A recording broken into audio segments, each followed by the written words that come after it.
So I believe we can start. Good. So, okay, very good. Thank you for all of you to be there. And we are going to start probably a series of 2 or 3 lectures, because we have so far 14 points to discuss together. So it's impossible to treat all these themes in one session. But the main title is Topologies of the object A, and topology. So let me describe the chapter titles.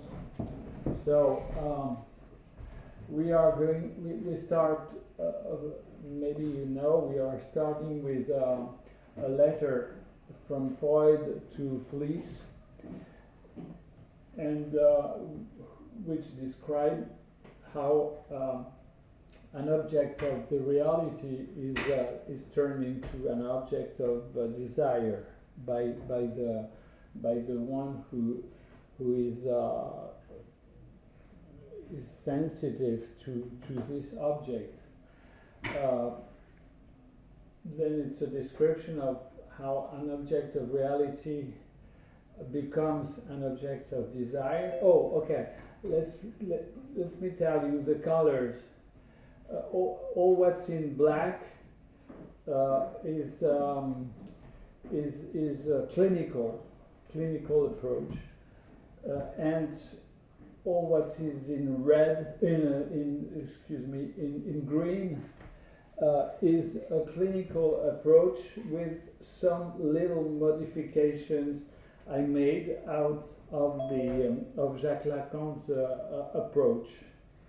What is in red is the purely topological approach, although we will talk about topology in the other part, but the red ones are really topological approach.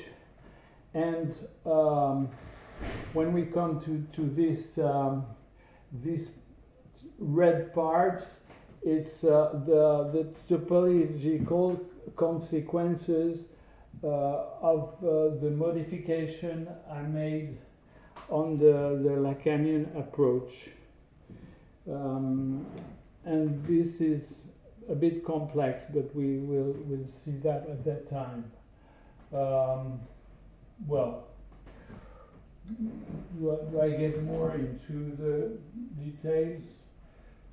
Well, maybe not. I don't know. It's not.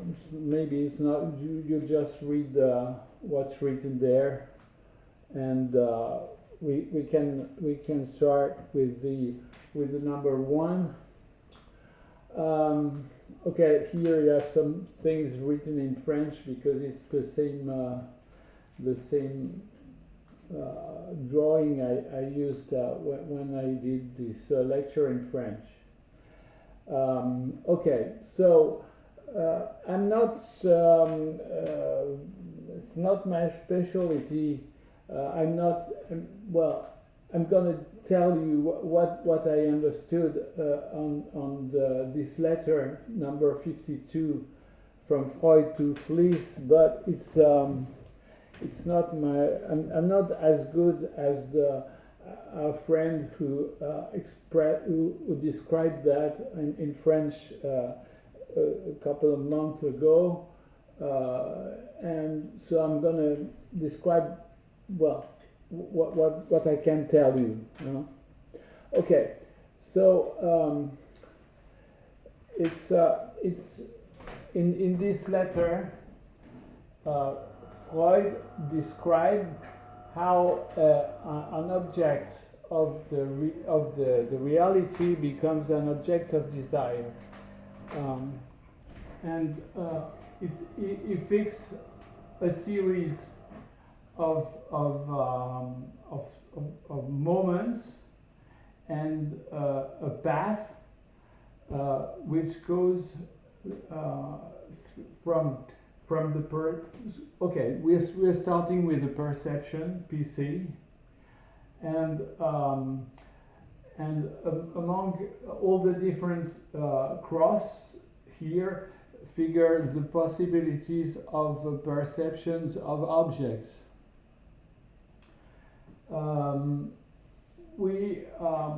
Then we come to a part which is the sign perceptions, and there is a choice among the perceptions to find a perception which is close to maybe to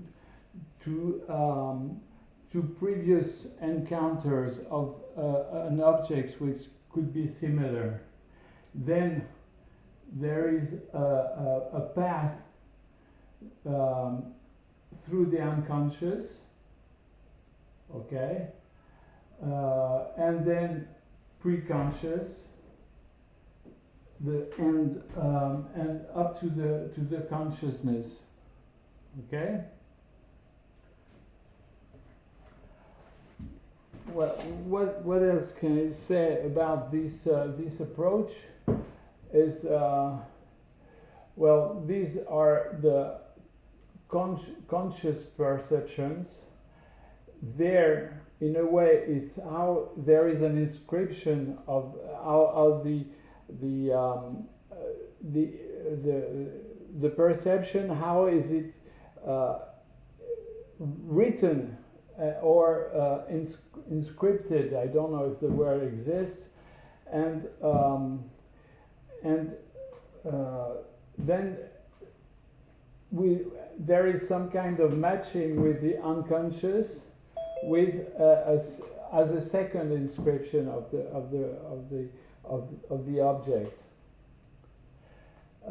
Then here we are more to on the side of the consciousness, as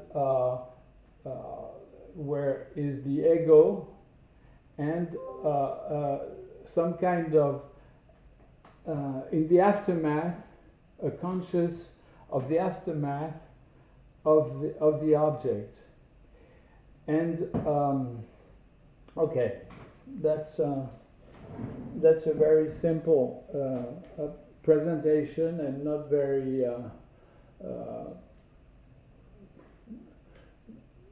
So, Jacques, yeah. would you say that this drawing by Freud, I think I have two questions. Would this count as an elementary topology designed by Freud? Yes, exactly, and that's fundamental in the way that Freud had already some kind of intuition or knowledge of a topology within the psychic, within the brain. Oh, the brain. Well, don't say the brain. Say the soul. Within the soul of the, and that's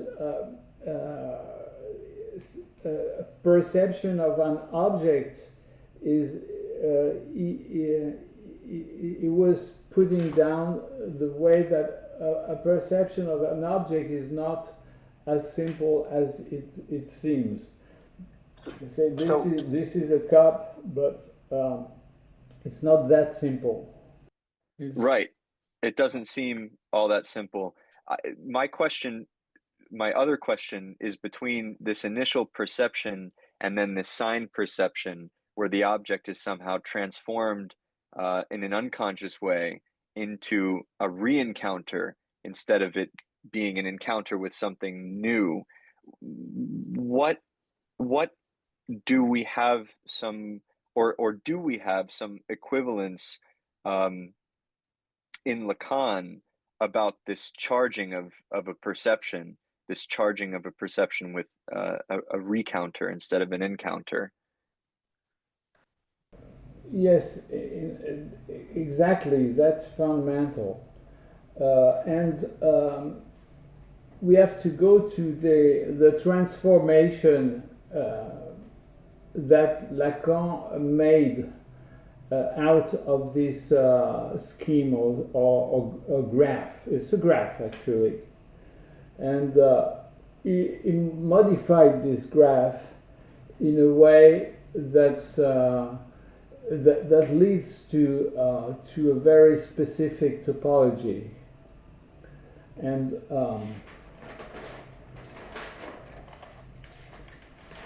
let me show you.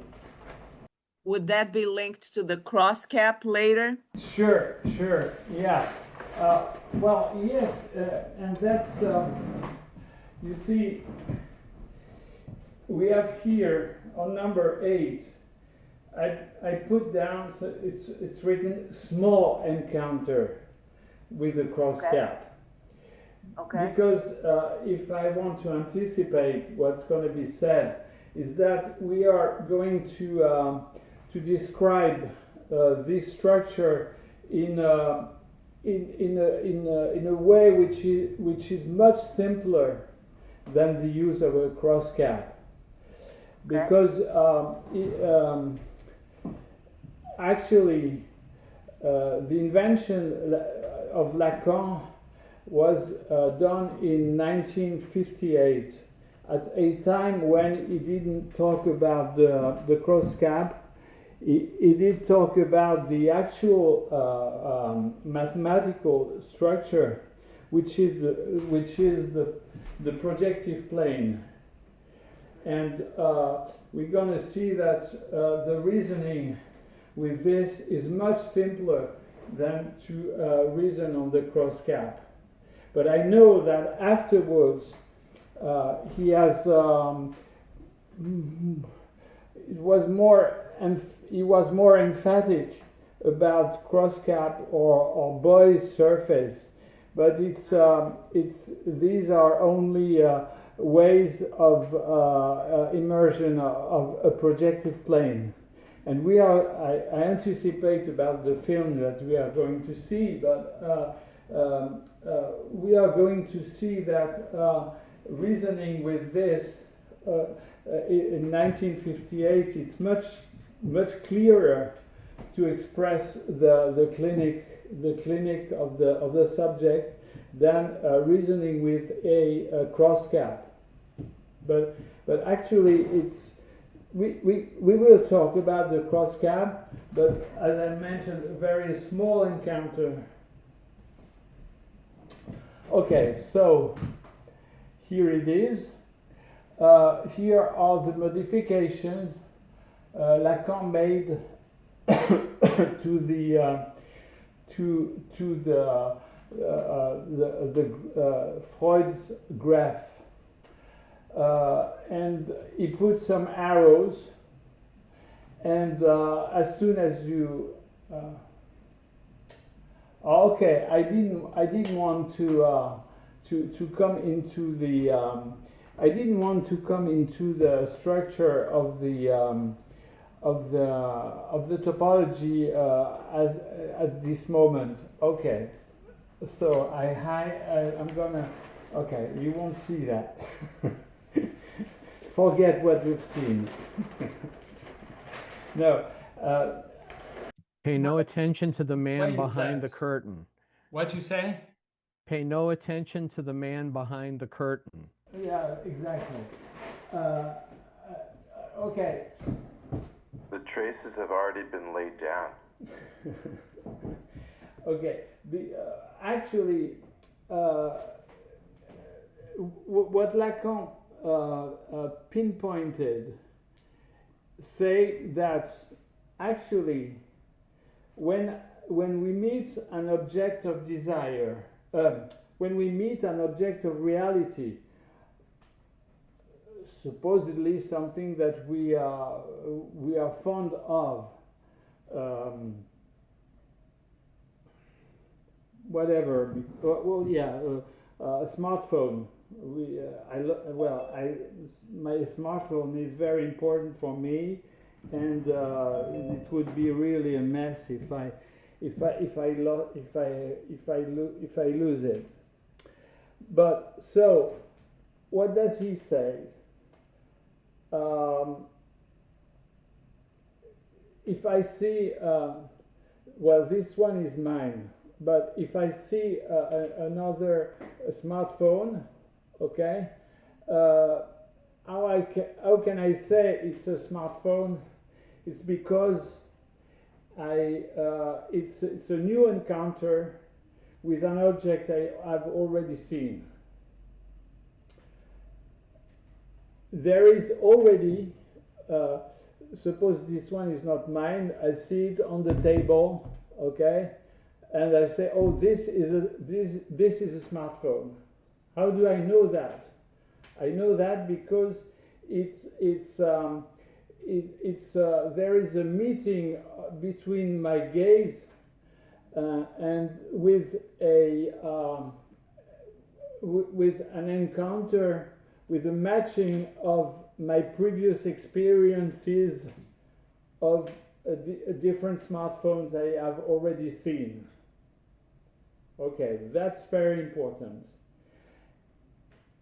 In the treasure of my previous signifiers, in my what Lacan called big A, le grand autre, there is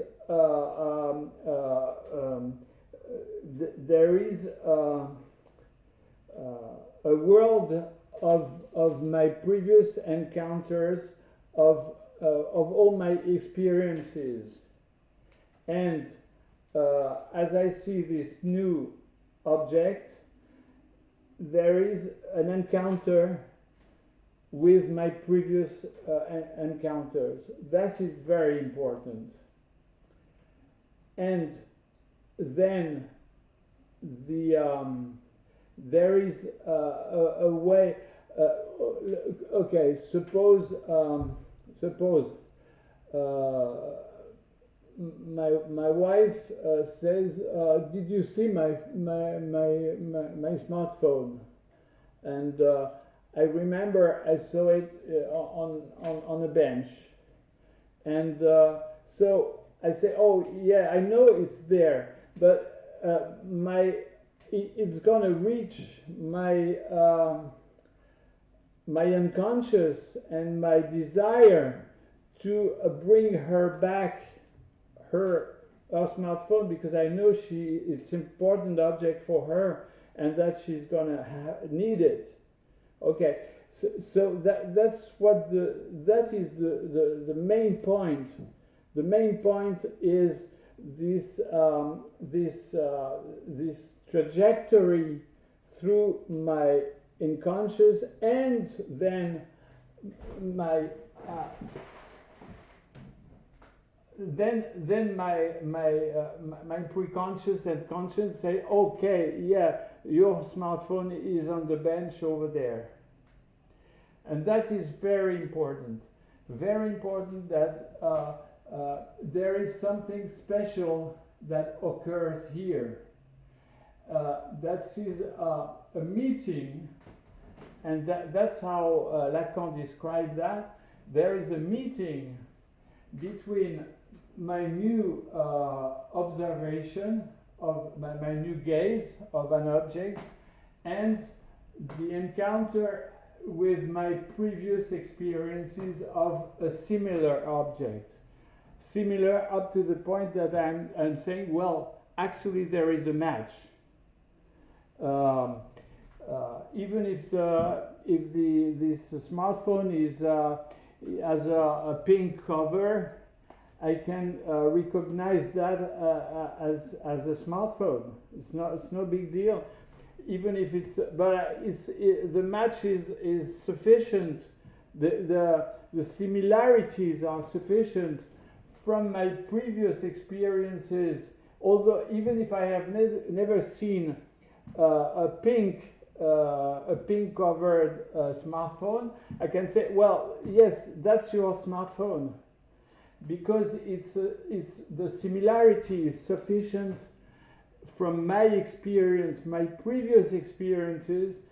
is sufficient to say this is a smartphone, and then the process carries on up to the point that I say, oh yes, it's over. I've seen that. It's on the bench. You can get it if you go in that room. Okay. Is that clear enough? Because that's the most important, and the consequence is that this is how the time is acting through this process. Between the question that is made to me, where is my smartphone, and the answer I give, there is a time. There is. It's not. Even if it doesn't take a long time, even if it's a less than 1 second, because I have immediately the image where I've seen the smartphone. There is some time that needs to be spent. Okay, time is going like this. Okay, is that clear? Do you have some precisions to ask or comments? I was writing, I was typing. The X in the graph stands for object or objects. Why are there, so the multiplication and the position of the X under Freud graph are different from the X that remains unique in Lacan's graph.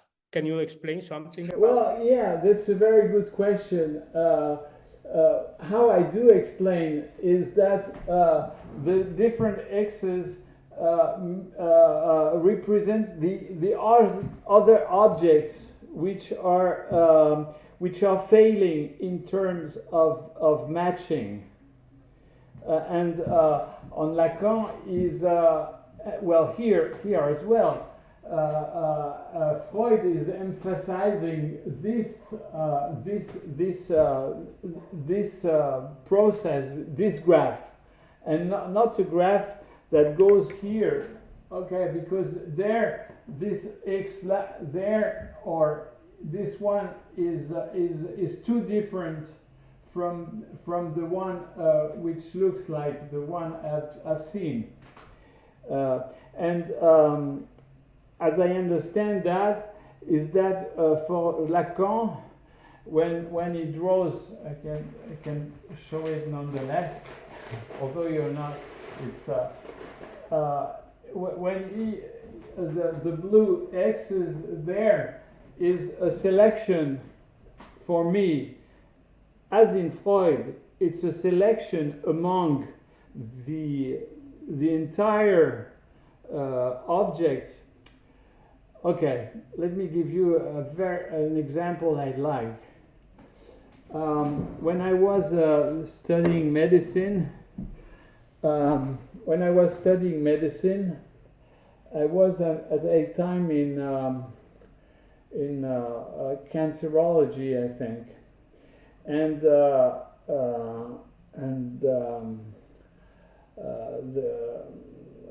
the boss showed us a picture of a thorax, okay, picture of a thorax, and said to the intern in the U.S. sense, what do you see there? And we would say, well, we see everything, the art, and so on and so forth. He said, no, you don't see that. I said, wow. And what he did, he showed us something like that. Among the image, he showed points that small. And said, hey, why do you show that? He said, because that means a breast cancer. And it was impossible for us to see that if it had not been said by the doctor, the professor, because you can't see that if you are not looking for that. And when you know that, when you see this female thorax X-rays, then you look for this. You look, is there any very little white spot? Because they are pathognomonic of a breast cancer. You see,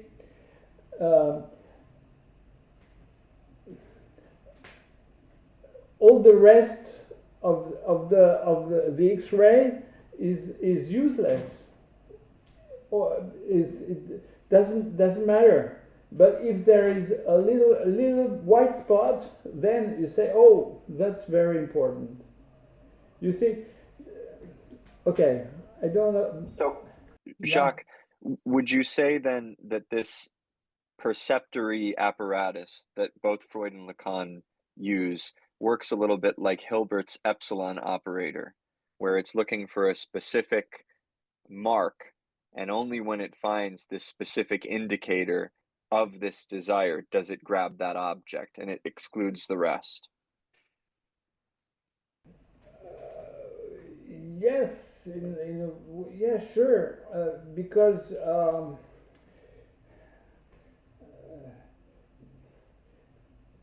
we are dealing with, well, let's carry on with this dot. That is an object of, it's among a thorax X-ray. You have what's going to be your object of desire.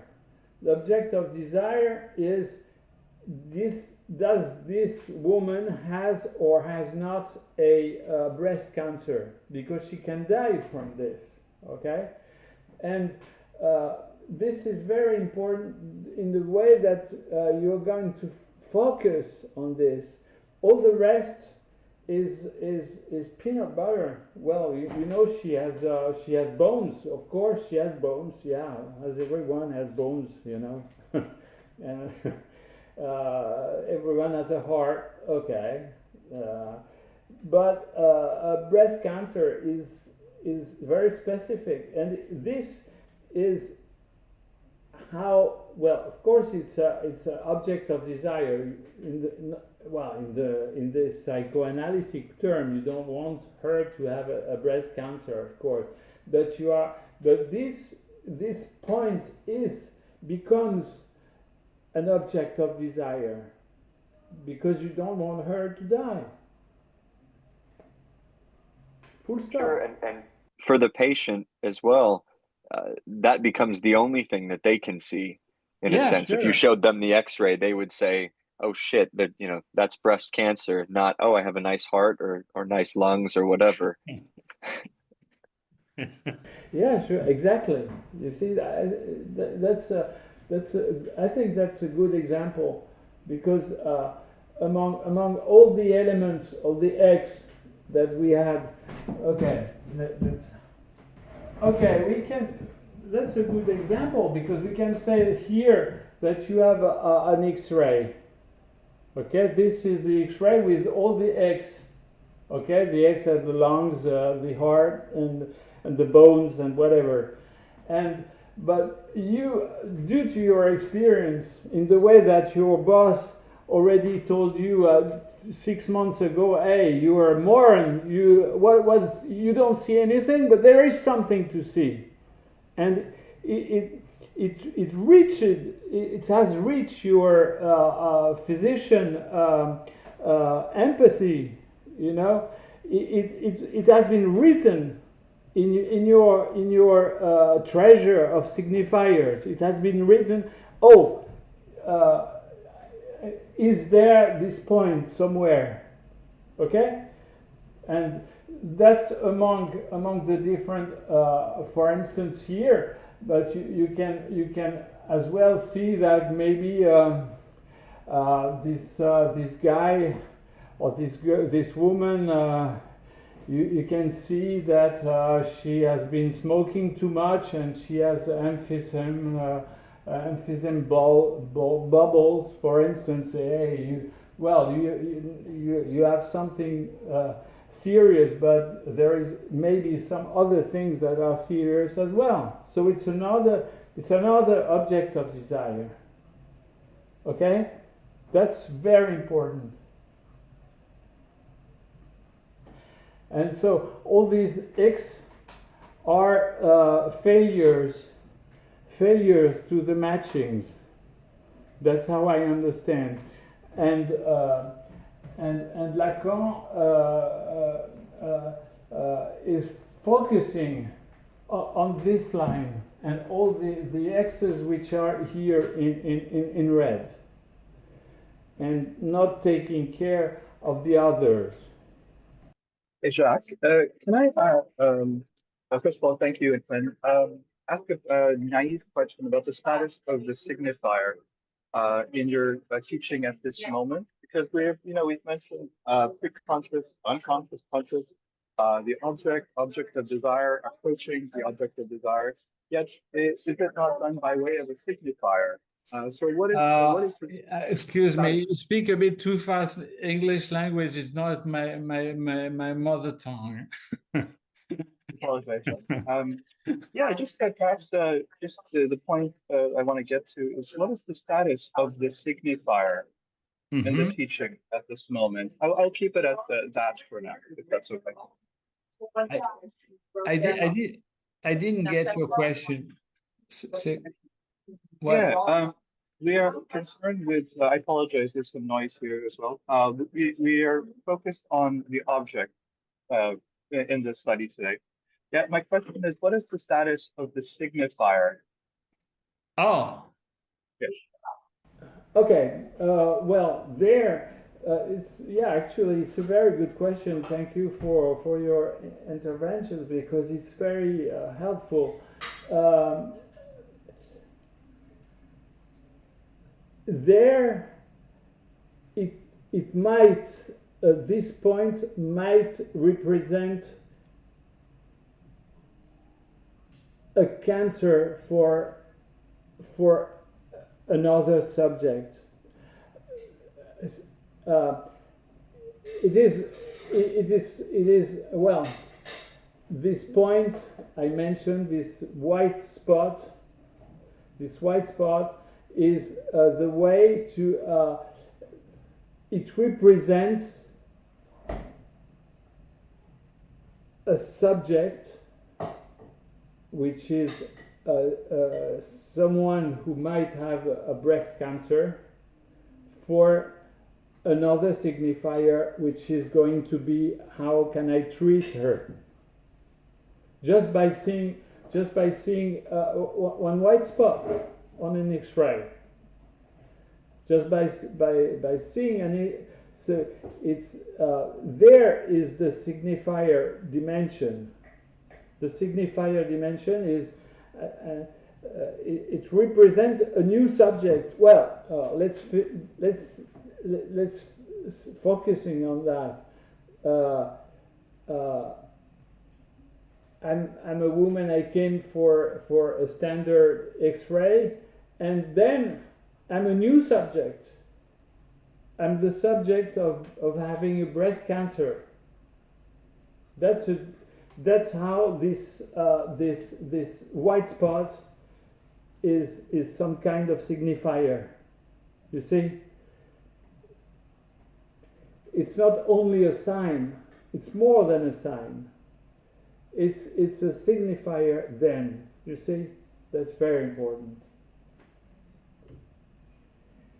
And when the professor insisted, even being rude to the student, to the intern, being very rude and say, "Hey, you're a moron. You don't see anything." Then it fixes things, you know. It's because it's maybe the life and death of a human being.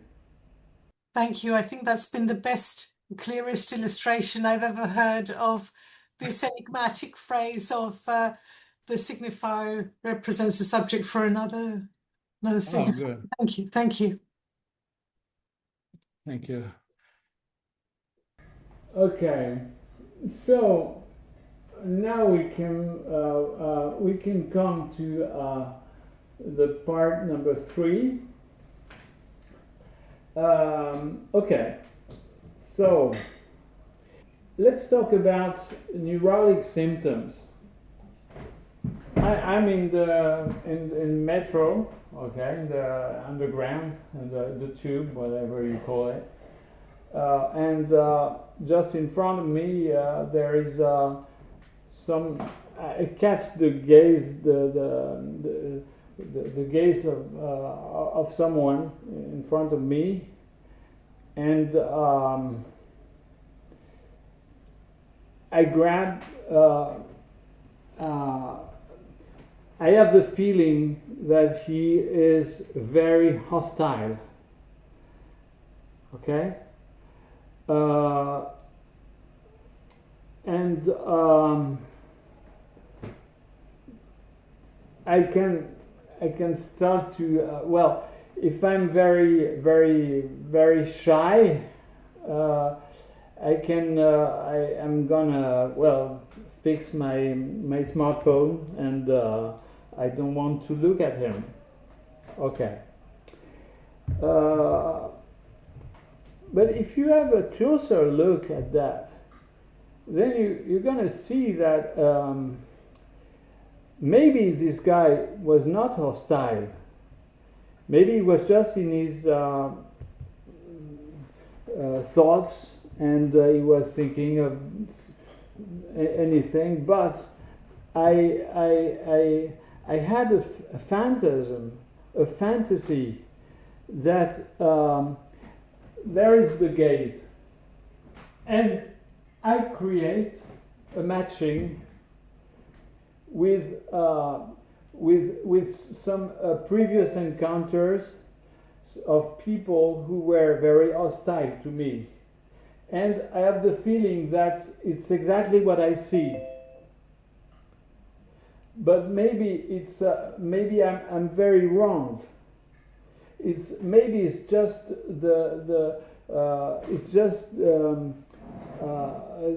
my interpretation due to my shyness. In a way, that's some kind of neurotic symptom that's happening at that time. It's the matching. It's a wrong matching. Okay. Previously, when I was talking about my smartphone, it was, even if it's a pink smartphone, there is a positive matching, and this is going to be helpful to have my wife to be able to find her smartphone. But there, in many cases, I have the feeling that there is an actual match with something real, but it's not. It's a fantasy. It's due to okay. So there, it's very interesting as well, because then you have a new the creation of a new object. I'm not at ease when I'm in the underground, in the metro. I've always a feeling that people are watching me, and that's a drag.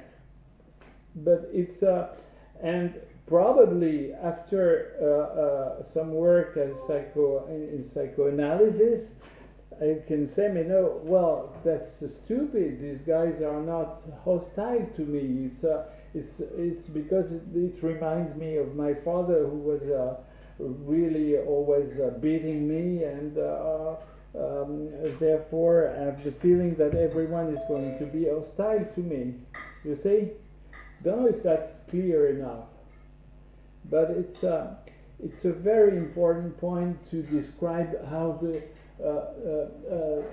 neurotic symptoms are building up by by acquiring a fantasy, a phantom.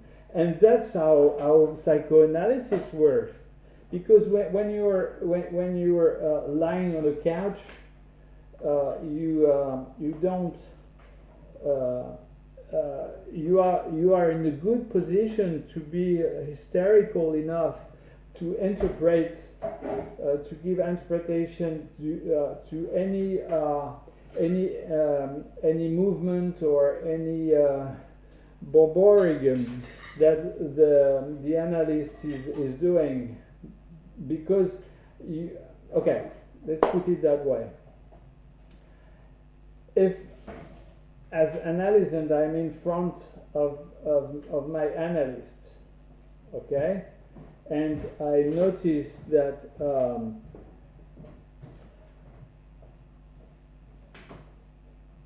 something, an image of the past comes. We were talking about hostility, but then when I look at my analyst, I see that he's smiling. So immediately I realized that it was a very fast phantasm that had occurred. Okay, so it does not expand to the very end. But conversely, suppose I am lying on the couch and suddenly emerges a phantasm of, emerges the impression that my analyst is hostile to me. But I don't see it. I don't see him. And then I can carry on describing much further up the process up to the point of, for instance, it's the end of the session or whatever, and I realized after having deployed all the more and more signifiers, I realized that maybe I'm wrong. It's actually I was feeling that it was. I had the feeling I was talking to my father, but you are not. Maybe you're not hostile. You see,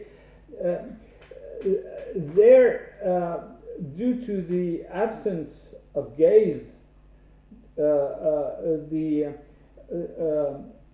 process can go much further to describing how far the phantasm goes, and the building is very personal. It's not, and what I thought of this perception is a wrong match. Jacques, would you say then that every attribution of a perception is a misrecognition of the object of reality because you're trying to compare it to past attributions? Exactly. And Lacan used very fundamental sentences to describe that, saying that finally the human being has a very poor access to an object of reality, and as well that the let's come back to this to this dot which pinpoints a breast cancer. In a way,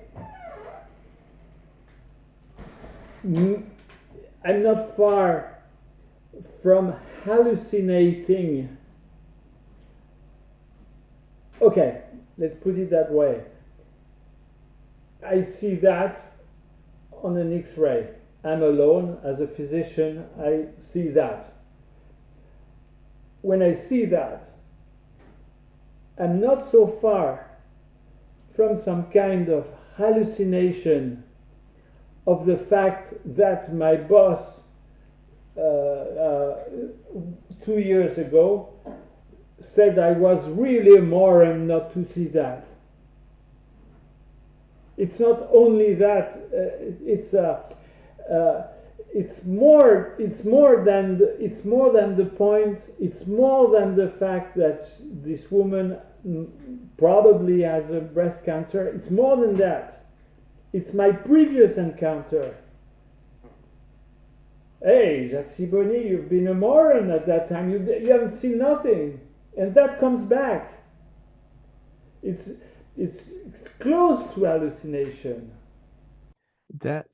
It's very parallel, and maybe I'm jumping ahead, but to Buñuel's movie Exterminating Angel, where at the end of the film, they think they're all in the same positions that they should have been in when they left, but they're not. The situation is completely different, but they say it's the same.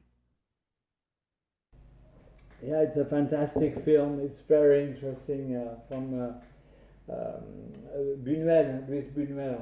Yeah, it's a very interesting film. Yeah, exactly. It's they hallucinate the previous situation, and yeah, that's right. Absolutely. Mm. Jacques, well, I didn't see the movie you mentioned, but before, when you mentioned about close to hallucination, but not quite hallucination, but close to it, what came to my mind was clinically situation with a patient, for example, with PTSD, post-traumatic stress disorder. Exactly. Post-traumatic stress disorder, when there was a previous experience that established a signifier there, and later on, days, months, years later, one item of gaze, as you mentioned, is in perception, reports the subject to that signifier, which has nothing to do with that, but everything comes back as close to a hallucination, as you mentioned. Exactly. This reminds me of a patient. She's a woman. She had a very bad experience 10 years ago. Two guys tried to grab her bag, and they dragged her for maybe 10 or 20 meters, just holding the bag. Okay, and that was a very bad experience. Okay, full stop. And 2 weeks ago, she was at the supermarket, and she was paying, and someone who has some mental disease probably just did that on her shoulder, but strong enough. She was absolutely, it was disastrous for her. She fell down, she started to vomit, and it lasted for hours, you know. And although it was just that, well, if someone would do that to you, you would say, hey, what's the problem, okay? But it was nearly hallucination. Neurotic hallucination. It's not psychosis, of course. It's hysterical, and she had. It took her 2 or 3 days to recover. Because, and as Freud mentioned that, it's always the second return of a traumatic event that produces the massive symptom. And that was very bizarre. And So you see, that's she invented the matching. She has invented a matching with her terrible experience 10 years ago. You see. So how? Oh, sorry. Yeah, please. How does this become so charged? How does this experience become? Is it only trauma, or what can we say that this signifier becomes so powerful that it always points in the same sense? The question you are asking is can be put for any of our symptoms. It's well, there it's obvious. It's for this woman, it's absolutely obvious. It comes, but for us, when we are OCDs or thing, it's much more complex.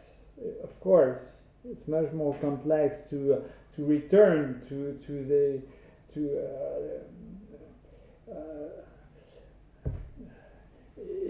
if for years you are in the impossibility to be in the aftermath of one act, well, what is the what is the wrong matching? Well, should I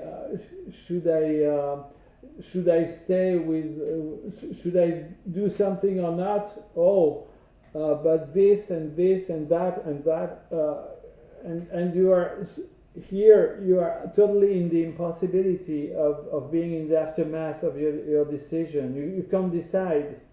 You see. For me, I think I understand this charge as having something to do with the moment that the real intercedes. And like in the example of the boss who says, you're an idiot, you didn't see this cancerous speck.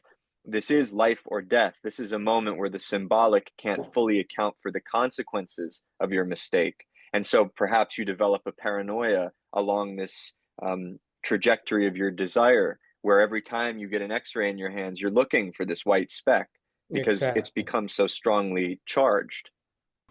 Okay. There you mentioned paranoia, and that's very important because we are in a different scheme. What I described, even for this woman, which is a hysterical syndrome due to the reactivation of her previous experience. Okay, but now she never forgets the existence of the real. She was submitted to the real, because this man, this tap on her shoulder brought her directly to the real of the trauma. Full stop. Okay. Now we are sometimes we deal with psychotic symptoms, and then the situation is pretty different. If I come back to when I'm in the metro and have the feeling someone is very hostile to me, if I'm certain he's very hostile to me, then I say, in a way, oh, I'm in danger. And being in danger, it's normal that I defend myself. So I'm gonna hit him, or even worse, taking a blade. And but then when the cops grab me, I say, no, it's normal. I was very in danger. This guy was really threatened me, so I just defend myself. You see, there it's a very different scheme, because we are dealing with we will see that later, is some kind of short circuit. There is something that passes, that avoids the the treasure of the signifiers. This woman, she knew it was really the actualization of a past experience. This other guy in the metro who hit someone in the metro, it's there is no it's just a reasoning. It's something that it's a reasoning process, saying, well, I feel threatened, I defend myself. Jesus Christ, that's normal. Who wouldn't do that? You see? And for people around, they say, "Oh, this guy doesn't know where he is. He doesn't realize that this guy maybe was just thinking of something else. He was not. He was just at ease, and he received a punch in the head. You see that I've seen something like that once. It was in Paris. Yeah. I don't. Well, was just in front of me, so I've seen that. It was an old man. He felt threatened by someone who is crossing him, and the guy, the old man, has a cane, how do you call that? Stick, which I don't know. A cane, yeah, a sure. cane, very good, French word. Cane. He had a cane, so he just bang! He hit the guy on the head, and the guy was, and the guy immediately received that hit. He took the cane and he broke it immediately. But this guy, this old man, I'm pretty sure he had the feeling that he was threatened by this guy who was crossing. There is an avoidance of the real. There is an avoidance here. It's a certainty. This guy was absolutely certain that he was because he had hit this guy because he thought he was in danger. You see, that's how we can talk about psychotic symptoms related to this structure. Those who suffer from symptoms, I think, are showing the extreme end of the psychic process. I think, would it be correct to say that all perception is misperception because we're comparing it to past experience, which we misinterpreted when we had that experience? Well, yes and no. Because if I take again this example of the pink smartphone, I'd never seen a pink smartphone before. Okay, but within 2 weeks, if I see a pink smartphone, it's going to be obvious because it's this encounter, this gaze encounter of a pink smartphone has been therefore written there. It's one more stone in the treasure of my signifiers. And then 2 weeks, if I see someone with, it's funny, you've got a pink smartphone just like my wife. My wife has just one like this. Oh, that's funny. Where did you get this color? You see, it's so yes and no. Of course, it's the very few, very little reality. Okay, I've seen again. I think I did mention that in the French lecture, but I've seen that again 2 weeks ago. These short films, 1 hour, of Alfred Hitchcock. The title is I Saw the Whole Thing. I Saw the Whole Thing. Really, you should see that, because it's a very good film, very good. The story is very simple. It's some guys at a crossroad. Five people are just doing things, and they hear the noise of tires. Someone who brakes strongly on the street, and they look and they see a guy on a motorbike who jumps over a car. Okay. And the car did run away. Instead of staying there and seeing what's happening, the car ran away. And the next morning, a guy went to the police and said, that was me who was driving the car, and I didn't stop because for XY reason.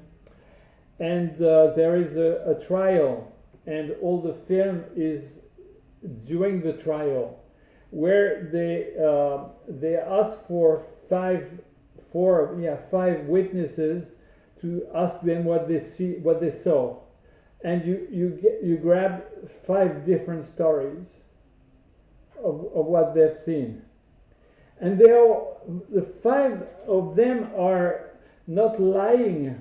They just want to express what they've seen.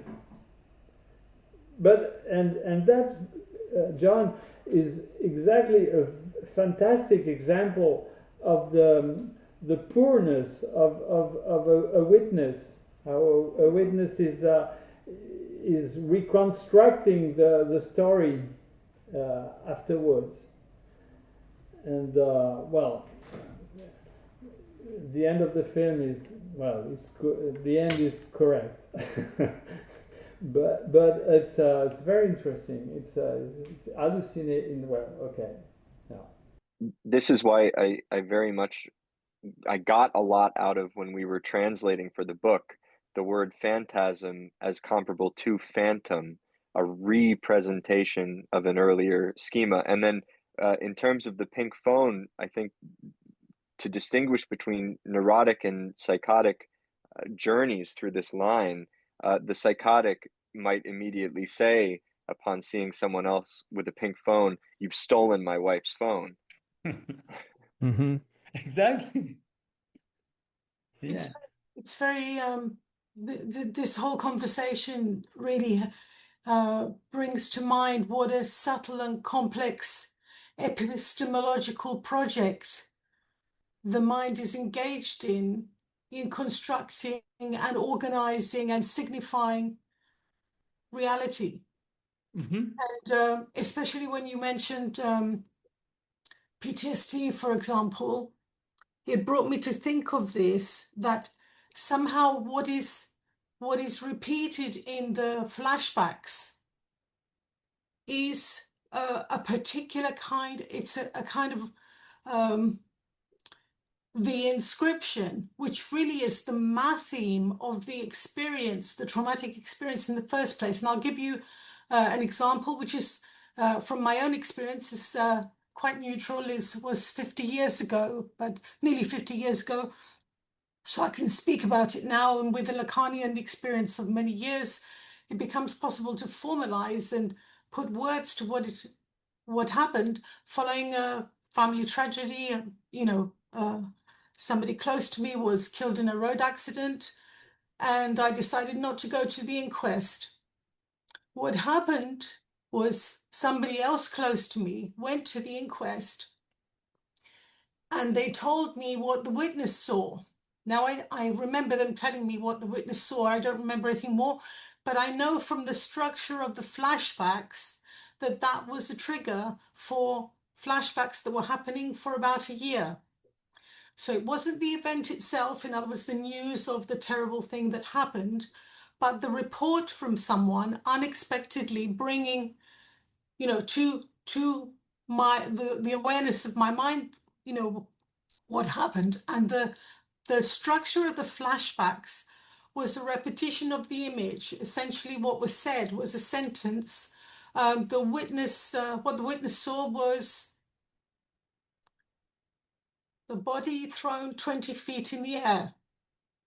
The flashback was the body of a beloved person falling from space on me. And this was happening several times a day. Now, the trigger, and this is the interesting point, I mean, only to a Lacanian could that be said, but at the level of the matheme, what the mind was doing was in a way betraying, revealing the conditions of the trauma.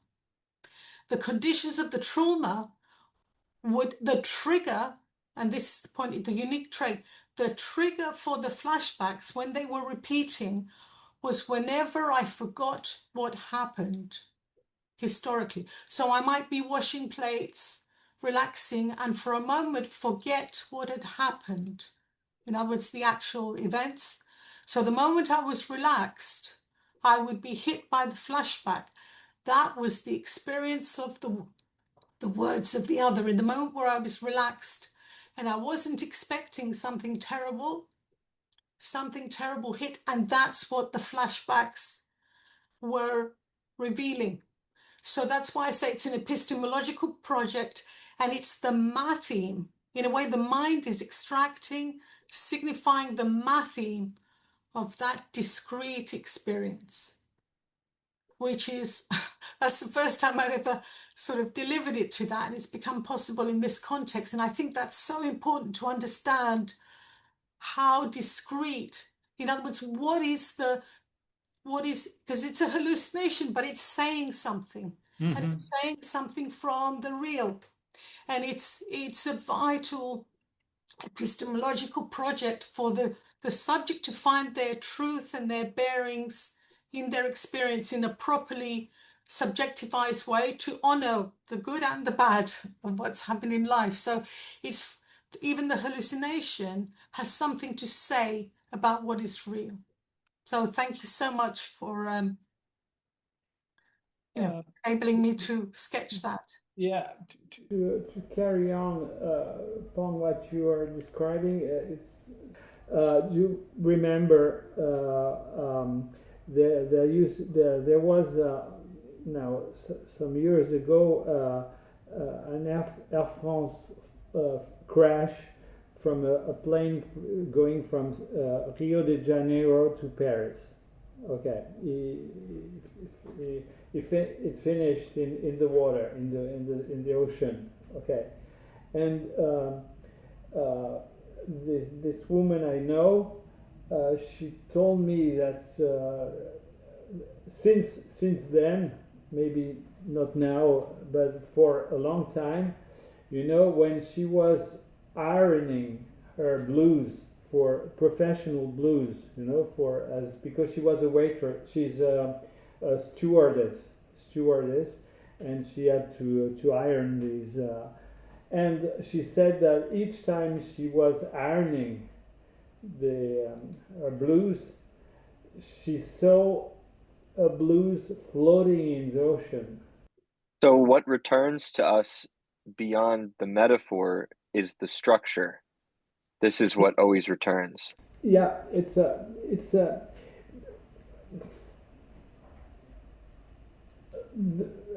how the very little amount of reality we have access to. And that is thanks to Freud, who invented this, who pinpointed that. And he said even that in a way there is a hallucination of words. We hallucinate the words we use. That's great, because we are so certain that, well, that's a cup. It's not hallucination, okay? But he was smart enough to get into the details to come to the realization where there is some kind of hallucination. Another thing, which is indicating how we come to actual signifiers. My father was a physician, and well, he was born in 1914. So when he learned medicine, it was very different from today. But I read one of his books about hygiene, and what was mentioned in this book, say, you as a student or as a physician, when you go to a bar and you order a coffee, always grab the coffee with your left hand,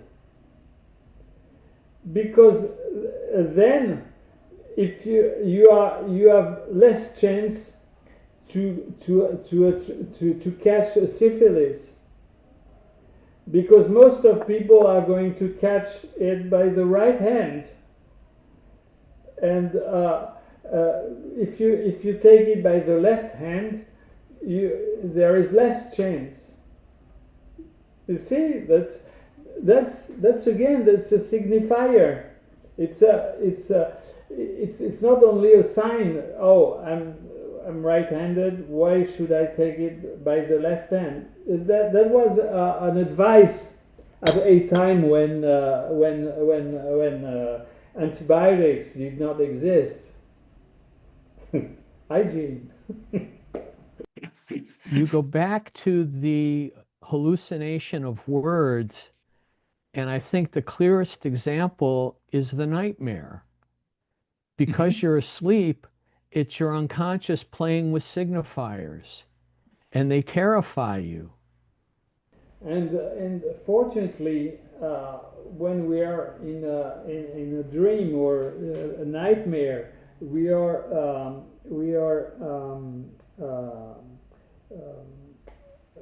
we cannot move.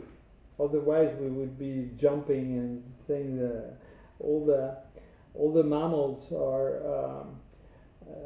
cannot move when they dream. Of course, it's better. Otherwise, it would not. It's a way to avoid access to the real, because if there was not this impossibility to move, then the consequences at the level of the real would be completely different. You say that we have access to a very little amount of reality. Yep. How can we know that what we are getting where we are accessing is real? At the very end of psychoanalysis, we hopefully are more able to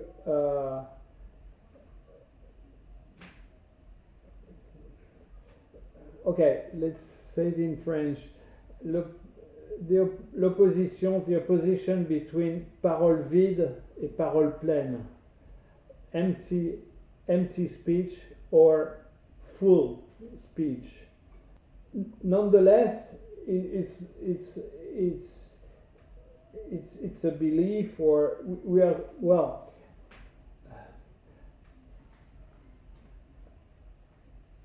if you take an actor, a comedian, if you take if you listen to, if you're in the as a spectator, you're listening to a comedian.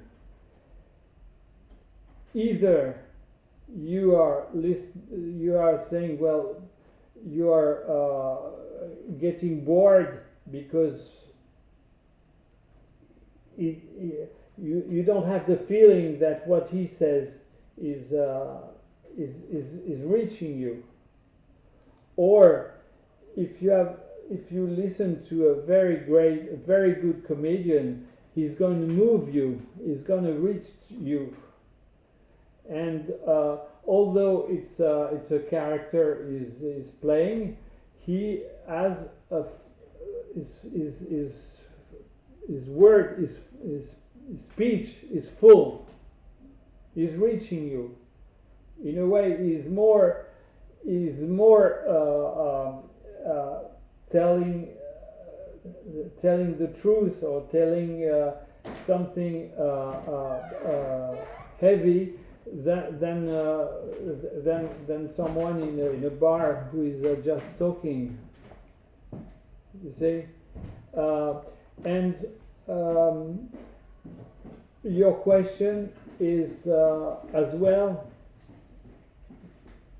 when you're put in the position of the psychoanalyst and you listen to a patient, sometimes there is one word or one sentence short that comes to you. He's speaking of him to you, and there at that time there is something that comes that is the speech at that time is full. The discourse is not an empty discourse,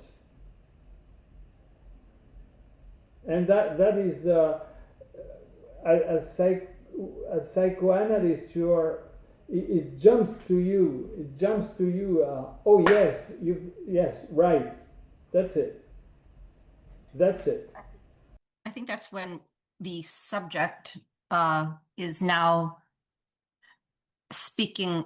She has an understanding of herself being a new subject, because we have traced the T1 and the S1 back to a certain place, and the registers are we're working through the Lacanian knot or the Bromian knot, and then it's like après coup, after that fact, after that happens, she can say something new of herself.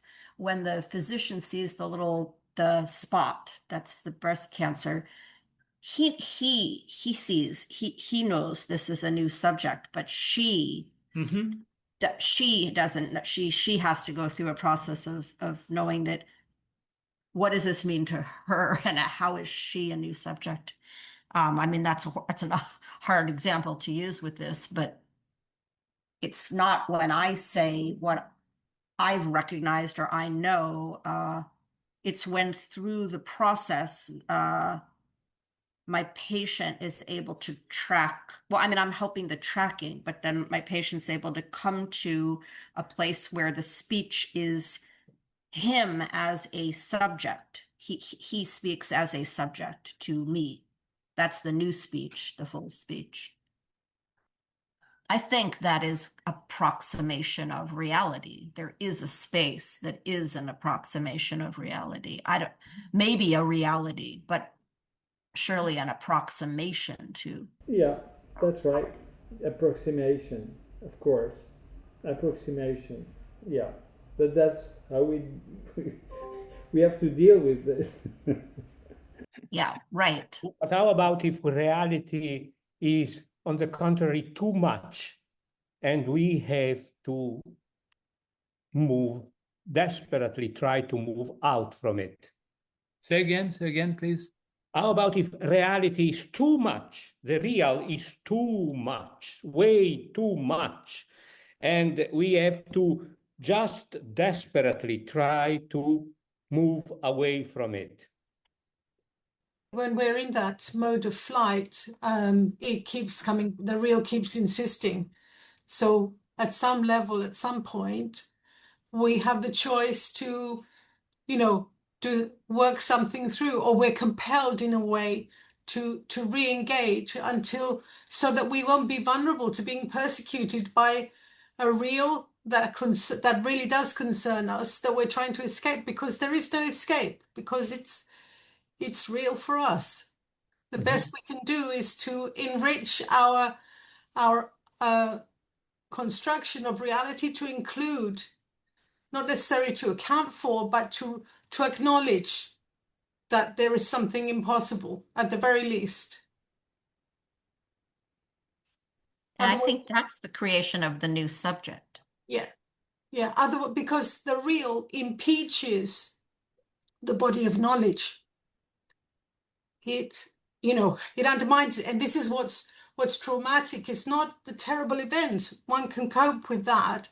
But it's when somehow the significations, the understanding one has of the world and the people around, when that is knocked into something unthinkable, this cannot be. When we're in the state of the cannot be, it's going to keep coming back and insisting over. That's what repeats precisely. We can't escape that fundamental truth that we don't know is ours, and it's going to keep insisting until we do something with it.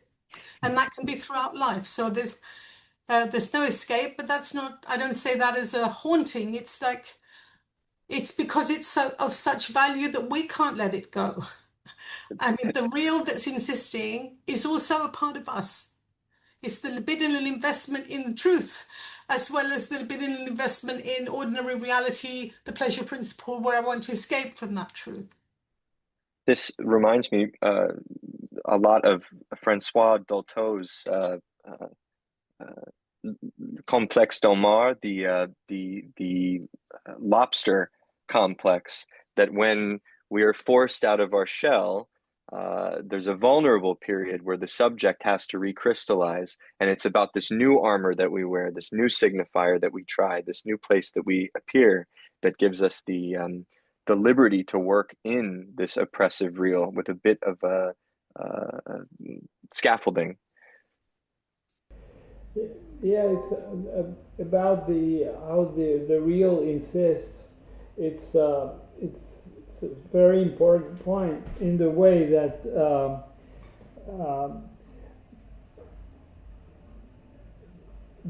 our body send us some messages. If you don't want to hear it, to listen to it, never mind. I'm going to insist. And the particularity of the body is that it can goes very far, up to a mutilation, because the body is the insistence of the real is endless, and as long as you don't want to listen to that, well, I'm going to insist, with possibly disastrous consequences. Okay, so yeah, we've got 20 more minutes. So I think now we can come to phase chapter 4. What's starting from this Freud's graph, let's come to Jacques Lacan's graph, and Jacques? Yep. I'm sorry, excuse me. Yes, Before we leave the graph, my question was a little bit in relation to the graph as well.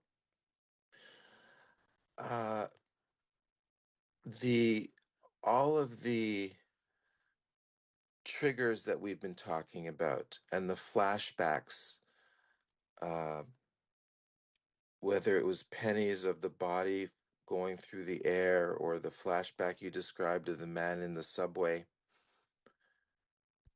if we go back to the letter for a moment, to the second page of the PDF, when Freud is discussing the Ub, the unconscious, I think you have it labeled as number 3 in your diagram. The Unbewusstsein, he says, is the second registration, arranged according to other, and then in brackets, perhaps causal relations.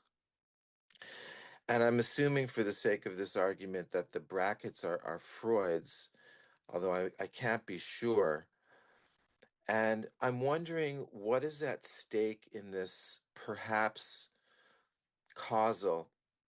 And I'm comparing it to something that we've been reading in Lacan's Seminar 16, towards the end, in the Paradoxes of Psychoanalytic Action. This would be on pages 298 and 299 of the Bruce Fink recent translation. And this is where Lacan brings up the principle of sufficient reason. So if we can try to connect this causality that Freud is wondering about, Lacan says that the principle of sufficient reason underpins everything that we do in psychoanalysis. And he says that even if there seems to be no sufficient reason for something you say, in looking no further than saying whatever is going through your mind, there will always be a sufficient reason for it.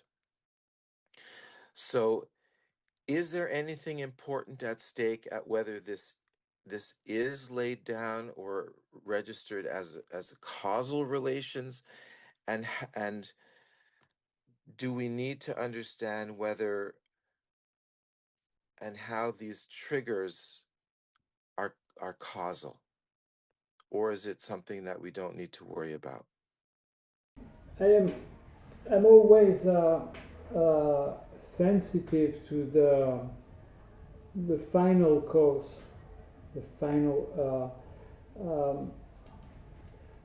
I don't know if that gives an answer exactly to what you are mentioning, but if you focus, I like to focus on the final cause.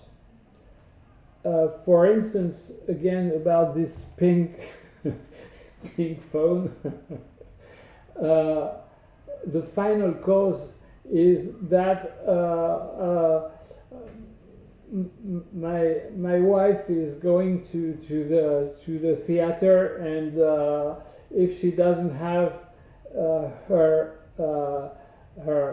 phone, and that she wants to join me for having a restaurant together, that's going to be some kind of pain. And so it's I know she's looking for this, and it's going to be as a final cause. My final cause is to help her to find the phone that I've seen on the bench. It's maybe the answer and maybe not, but it's there is always something that comes to bring some object of desire, and this object of desire has to do something with the final cause. That's how I would say it. But I think due to this question, I think we can carry on the number 4, because it's going to be give some explanations.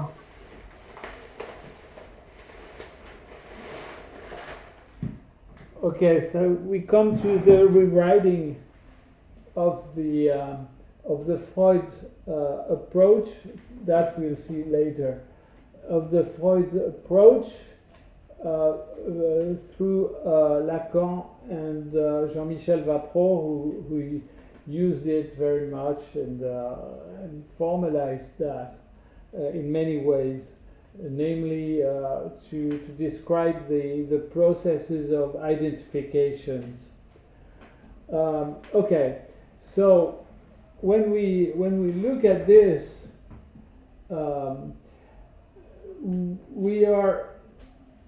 we see immediately that we cannot go from there to there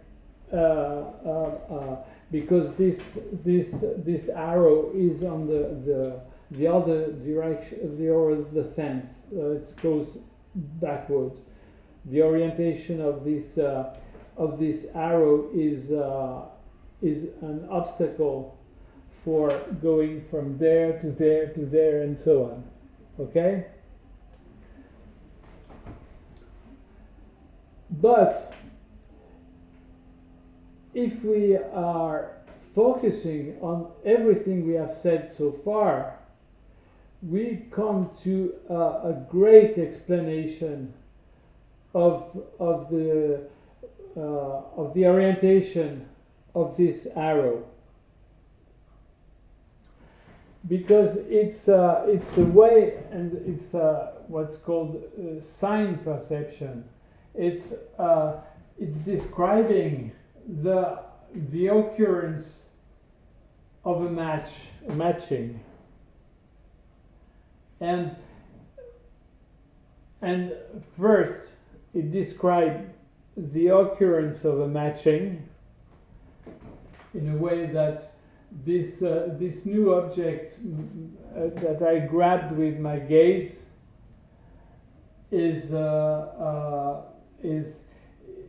reminds me of some previous experiences, and then through the past, through the unconscious, preconscious, unconscious, then again we have the opportunity to conclude that there is something that is not so far from an hallucination, and we can find many examples in our daily life of things that occur like that, and then the second point that I mentioned, which is as important as the rest, is that then after this process for the pink phone, now I have acquired in A, I have acquired the existence of a pink phone, which I had not before.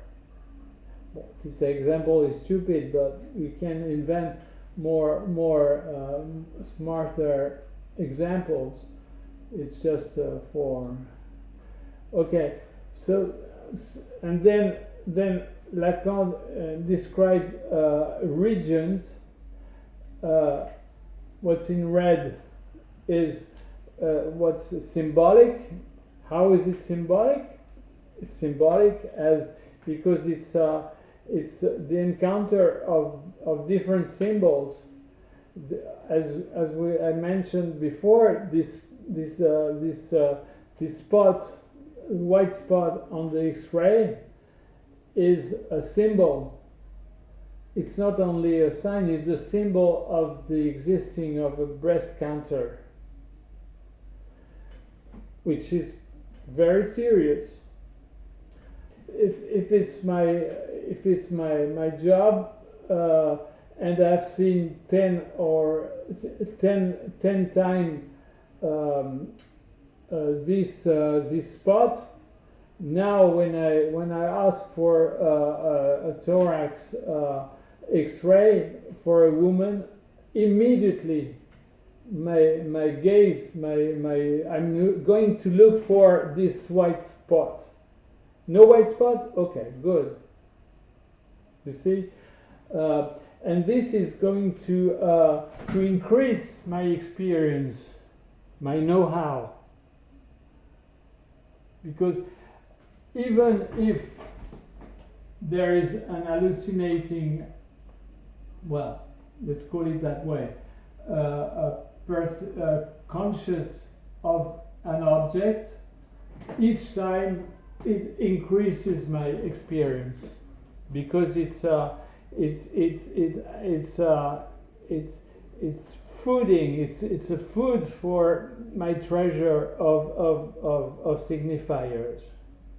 So there is symbolic passage through the real, the one that is missing for a psychotic syndrome, and then consciousness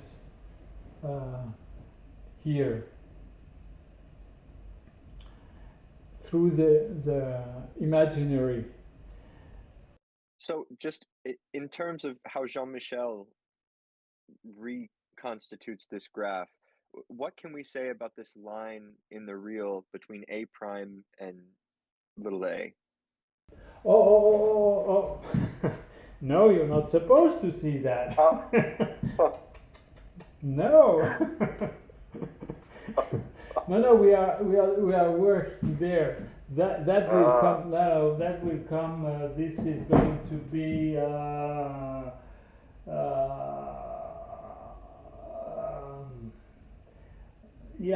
number 7, and we are at number 4. You don't want to know about who is the murderer of the film. You wiped my mind. Okay. No, this is going to come clearer, but not now.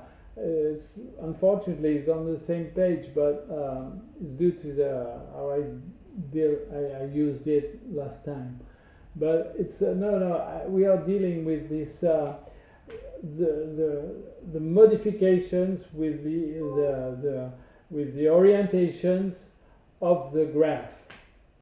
So then what can we say about this short circuit of the psychotic, which is different than the neurotic? It doesn't pass through the real. So far it looks a bit bizarre, but we are going to, when we deal with the more topology, it's going to be much easier to understand. What we can say so far is that there is some kind of short circuits which avoid the encounter of the trauma of the real, and that is what we encounter. When we deal with autistic children, or in a way, it's very hard for them to have accepted the trauma of the real, and and the consequence is that they leave it. They have to live it again and again, because therefore anything can be any new encounter can be very difficult, and if you deal with autistic children or autistic adults, every new object is always very dangerous, the consequence is always very harsh manifestations due to the reactions to this new encounter, which is what you find. Well, what you find when you see a very young baby, is going to cry or shout, or as if you were cutting his arms, just because he's encounters something that he dislikes. But meeting at that time the smile of the mother, for instance, the baby is he feels that he has hunger. He's hungry, and the baby bottle doesn't come as fast as he would wish. Therefore, he's going to shout If you hear the same shout by someone who is adult, then you know that this person, you are cutting his arms without anesthesia. But for the baby, what's happening? The mother then has a smile and say, "Oh, my dear, yeah, I know you are hungry, but look, I'm warming your baby bottle. It's gonna come. Just relax. Wait a second," and you soothe the baby in your arms, and no, that's how you teach the baby to deal with the trauma, because it's a trauma. If you listen to the intensity of the cry or the shout, it's a real trauma.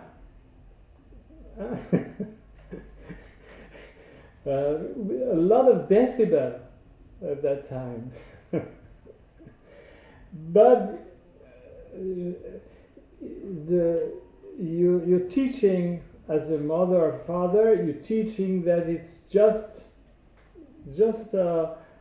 standard trauma.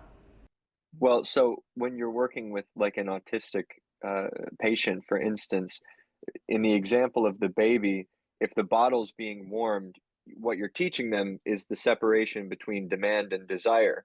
You don't feed them immediately with the bottle, but you feed them with some words that say, "Oh, and it's coming," etc. The trauma for the autistic patient is that you can't feed them with words that will equate in the realm of demand, right? And what one do in these cases is try to grab, to help by the body to the real of the body, but it's hard labor, long labor, and it's not the same when the person has a weight of 40 pounds and when he's 200 pounds. It's not the same. It's complicated. I have to say, something that strikes me as a bit funny about the example that you used with the old man on the street who hits the person with his cane is that if that demonstrates that short circuit where we're ignoring this impression of the real, I think what's funniest about it is that the man took the cane and immediately broke it, thereby restoring this dimension in a way. Yes, exactly.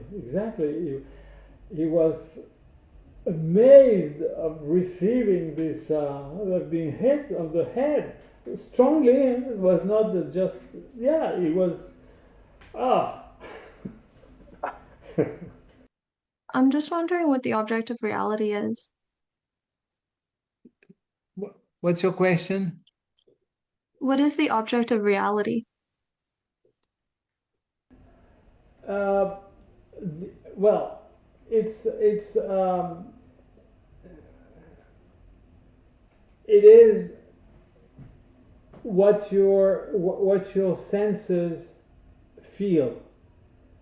For instance, the woman when she was pat on the shoulder, this is the object of reality. She was pat on the shoulder. When I look at this is the object of reality. But I don't.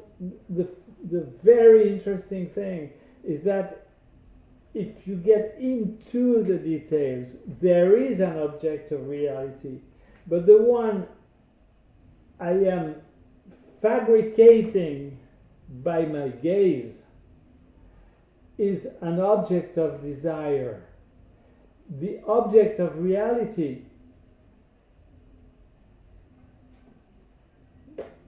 it exists. I know that this object exists, but this object, my access is poor, is modified by my being a human being, I rebuild. I have rebuilt. And look, how do I rebuild it? By explaining all what I'm saying, all the examples about this object is that this object is an object an object of desire. My desire to transmit what I'm explaining. It's not solely a phone. It's my object of desire to transmit what I'm telling you. It's an object of desire, and I hope you understand. You grab it as an object of desire, and that something of what I'm saying is transmitted that way. It's simple and complicated. Just to add, Jacques, for psychoanalysis, reality is always the psychic reality of is always what? Is always reality is always the psychic reality, the reality of each subject. Yes, absolutely. And always crossed by fantasy. Exactly. And in this process of interjecting fantasy into reality, then we'll get to the object of desire. I think that definitely, yeah, I agree perfectly. Yeah. And Grace, one way that I tend to perceive it, it's sort of like when you are walking in the dark and suddenly your shin kicks a table. In an instant, it's an object of reality, not the real proper. It's an object of reality. But then in the psychic reconstitution of the morning, when you walk by that table, you might swear under your breath and say, you bastard, you got me last night. Then it's an object of desire. Yeah, and if you are barefoot and you hit your little finger, Jesus Christ, you know it's reality, but I guess my question is like, what gives it its consistency, or how do we know it's reality? Is it not always, I suppose, the object of desire, or always excluded? It's interpolated in the subject, right? But at least, and I don't mean to speak for Jacques, but at least how I understand, please. The object of reality is more of a Cartesian question of the scientific. An object of reality would be something divested of the subject.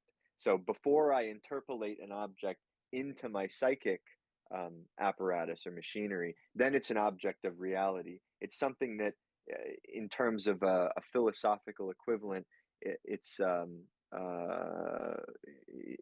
Zuhandheit would be a good psychic equivalent. You only have a hammer when there's a need for a hammer. Otherwise, it exists sort of in the abstract.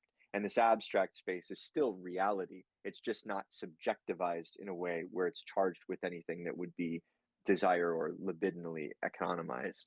So I don't know if that gets at the question, but what I think is difficult for this to be conveyed in like an Anglosphere kind of way, in like an English speaking way, is the way that reality here is sort of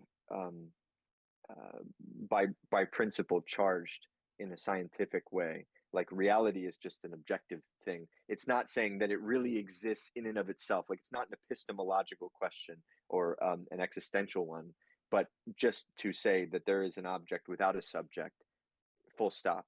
And then you proceed by saying, well, now that it's entered into a subjective economy, then it becomes an object of desire. That hammer, when I have a nail in a picture, suddenly I need that hammer and I desire it as an object of subjective worth. But until then, it's just an object. Does that help? Is that? I don't know. Oh no. I would say I'm going to go back to the films of Louis Buñuel and recommend That Obscure Object of Desire as something to watch, because Alejandro Rey, as the main protagonist, is deeply in love with a woman, and he misrecognizes another woman as the woman he loves, and he's completely unaware of it throughout the entire film. Yeah, me too. And I've seen the film, and it's only at the very end, or when I talk to someone else, that I realized that one was blonde, the other was black, and I thought there was only one woman. And I've seen the film. I saw the film, and it never came to my mind that there were two actresses with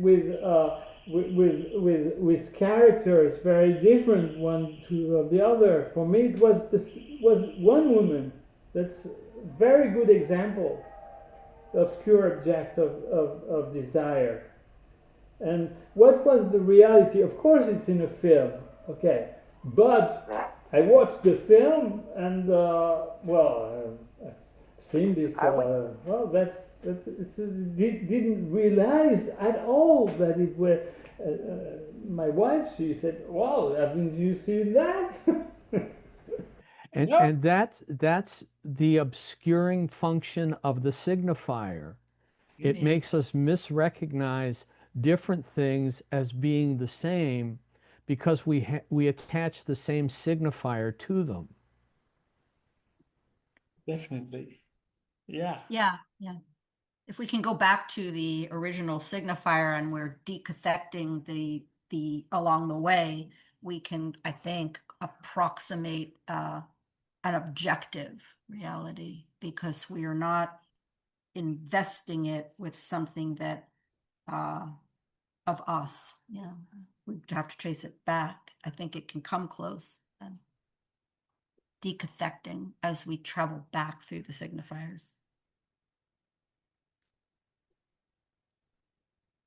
Mark asks, is that causal? Is that a causal process? I think it's a good question. Whether or not the signifier, Mark, do you want to clarify? Are you talking about whether the signifier attaches itself in a causal way, or what? Clarify this for me.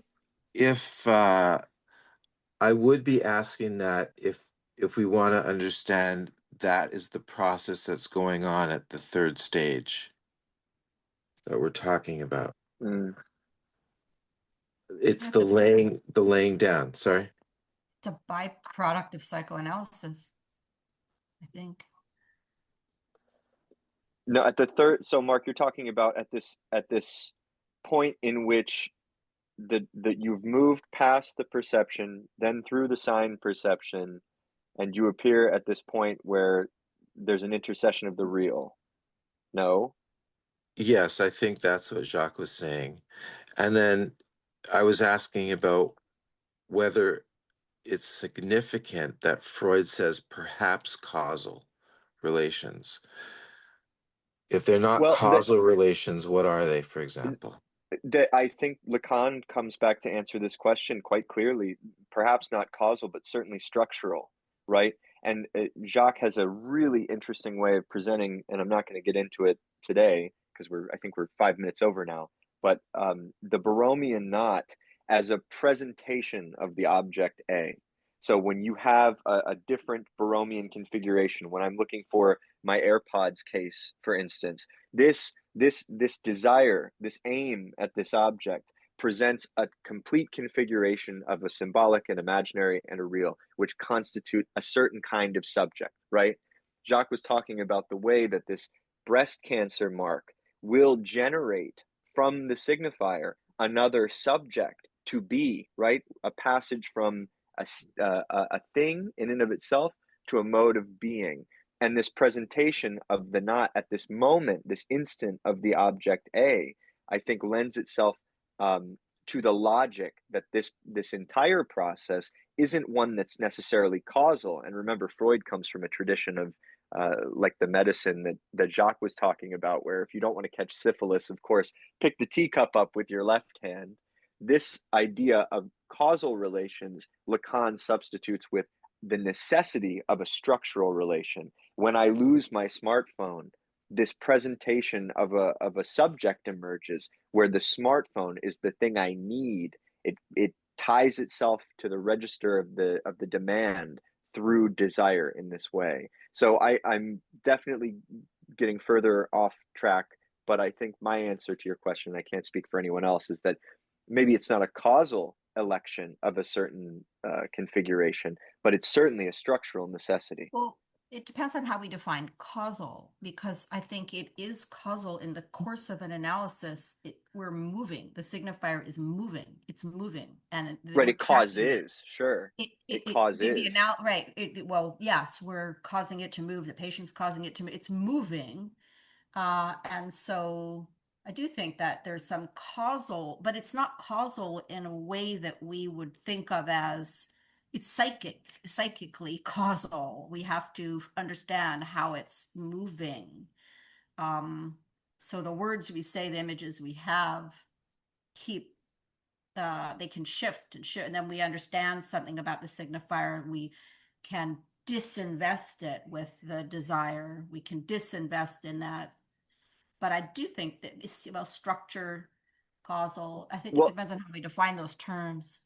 Sure, and if we recall it, and again, I don't want to push. Jacques, are we okay on time for a moment?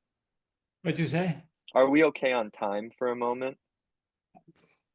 Oh, okay.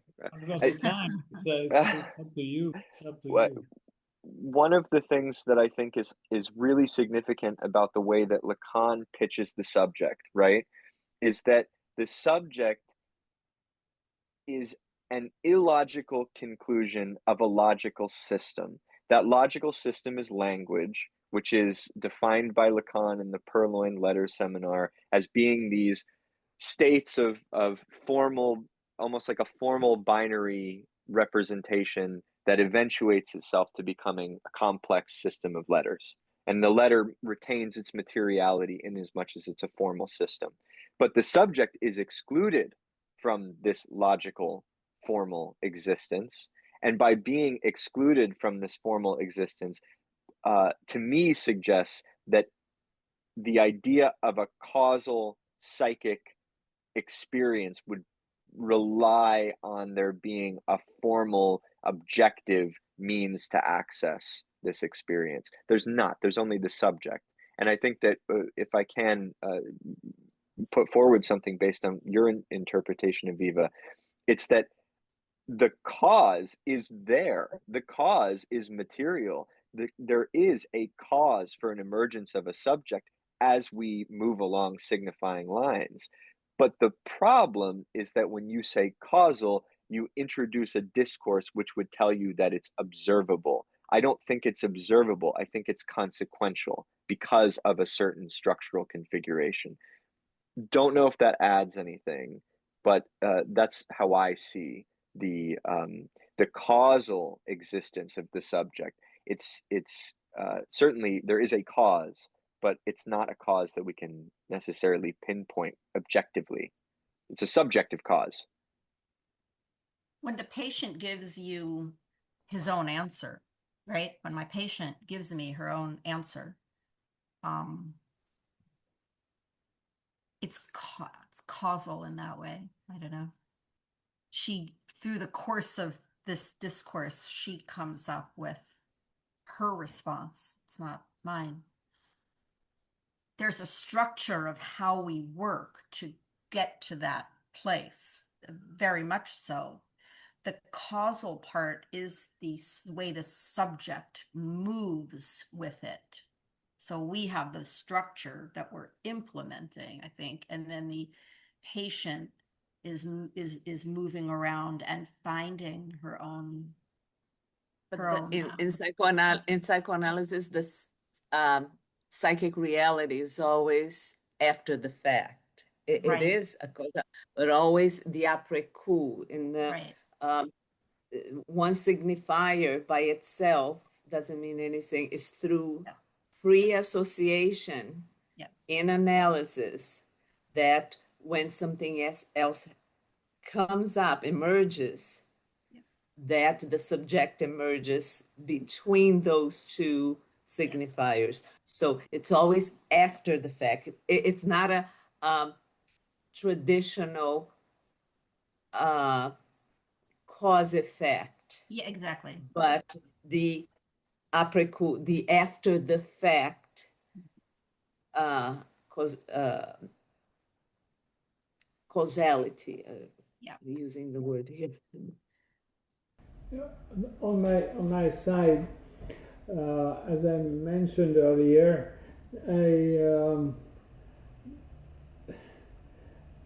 I avoid by cowardice. I avoid this causality approach by focusing always on the final cause. I did something. I say, "Oh, I didn't do that on purpose. I'm sorry, I didn't do that on purpose." But you did that. The final cause are the consequences of what you've done. And it's, for me, it's always very funny and very fruitful to focus on the final cause. Maybe it's a simplification, probably, but it's, for me, on the clinical approach, is so helpful not to take care whether the person has done that on purpose or whatever, and the consequences. Oh, I have an appointment with my darling, and I fall down because there is some snow. I fall down, and I can't catch the bus to reach her, and she's very cross. Oh, I didn't do that on purpose, but you did that.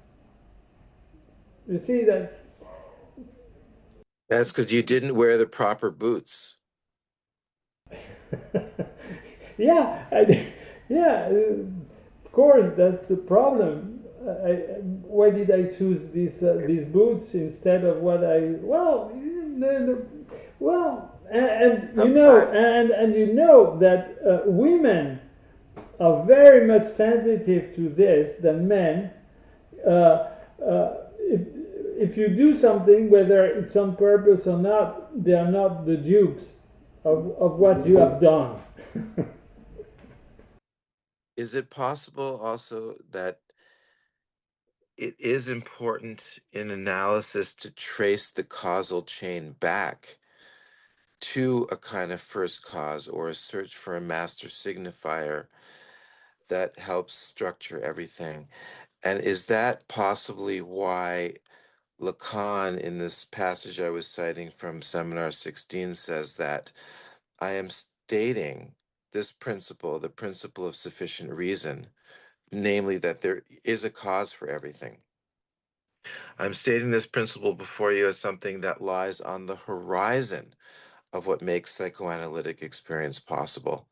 So on the horizon there might mean that you're always oriented towards looking for a cause, but whether you're ultimately ever going to reach that first cause, it's still receding into the past, the same way the horizon recedes when we try to approach it.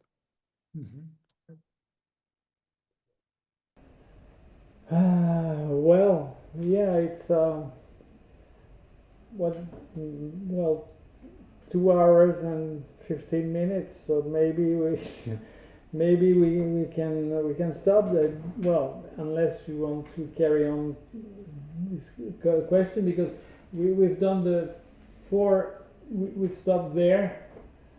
So next time, I think some of what we're interrogating in our questions are bound to come up next time when we begin on number 5, I think. Yeah, because then we are on the red part, and it's really deep into the topology.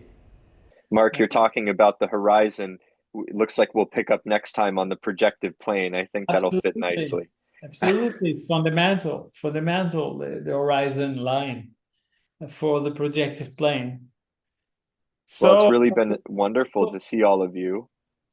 yeah, thank you so much. And when will be the next time? Now it's going to be...